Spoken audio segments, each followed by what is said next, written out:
Chers amis militants de la cause du halal, ou tout plus exactement de vigilance halal, bonsoir. Je commencerai cette vidéo par un petit rappel que je fais à chaque fois. Le halal, ce n'est pas uniquement une méthode d'abattage des animaux qui est sale, qui est sadique, qui entraîne donc de nombreuses conséquences pour les animaux. Ce n'est pas une méthode exotique comme la cuisine chinoise, c'est l'application de la charia, la loi islamique qui concerne tous les actes de la vie de l'être humain. Je vais reprendre une fois de plus, c'est la saison bien entendu, le problème du burkini. Le problème du burkini parce que j'ai vu il y a 2-3 jours un très beau coup de gueule d'une dame qui est d'origine musulmane, qui s'appelle Zora Bitan, donc au cours d'une émission des Grandes Gueules. Et donc elle dénonçait évidemment le burkini, elle dénonçait toutes les pratiques qui font de la femme un être impur et destiné uniquement à la reproduction, bien entendu.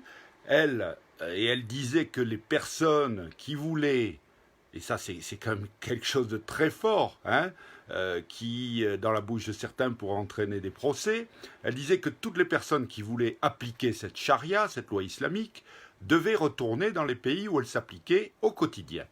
Donc, Zora Bitan a fait un très beau coup de gueule que je partage totalement. Et elle n'est pas la seule d'ailleurs, il y a d'autres femmes d'origine musulmane, comme Zineb El Razoui, comme Lydia Girous, qui font les mêmes constatations et qui dénoncent évidemment cette mainmise de l'islam intégriste, de l'islam rigoriste, bien entendu, mais qui est quand même l'islam. Et que finalement, peu de musulmans modérés dénoncent. Il y a des apostats de l'islam comme Majidou Kacha aussi, qui fait de très bonnes vidéos sur le sujet, qui d'ailleurs a vu récemment une de ses vidéos censurée par YouTube, qu'il a remis évidemment parce qu'il a protesté, il y a eu beaucoup de protestations, parce qu'elle n'avait absolument rien de condamnable, et c'est le cas aussi de nos vidéos, qui sont simplement des vidéos de mise en lumière, évidemment, des problèmes.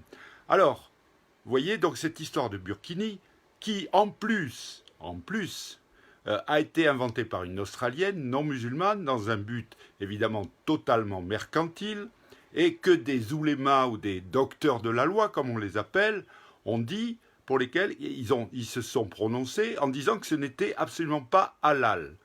Mais si vous voulez, derrière toutes ces polémiques stériles, il y a quand même donc cette conception de la femme qui est éminemment critiquable, puisque c'est en faire un être inférieur qui n'a pas le même statut et qui, vis-à-vis duquel les hommes seraient incapables de réprimer leurs pulsions.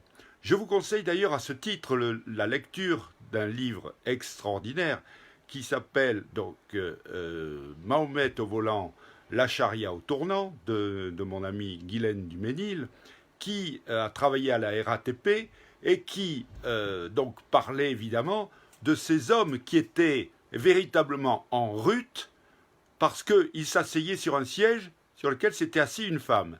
Je vous demande quelle peut être l'humanité aussi débile qui se comporte de cette manière.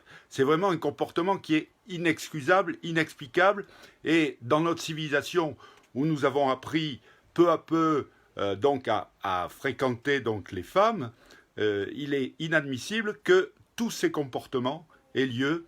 Et en plus, je signalerai, dans le silence assourdissant des associations féministes, bien entendu, qui nous parlent du patriarcat, bien entendu, en accusant l'homme occidental de faire du patriarcat.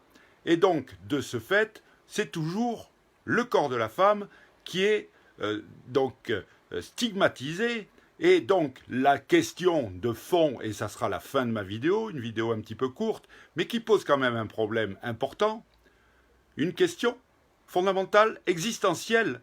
Le corps de la femme est-il halal ? Merci mes amis, je vous livre à cette réflexion et j'espère que vous participerez au débat qui va s'en suivre par rapport à ma vidéo. Merci et à ma prochaine vidéo. Au revoir.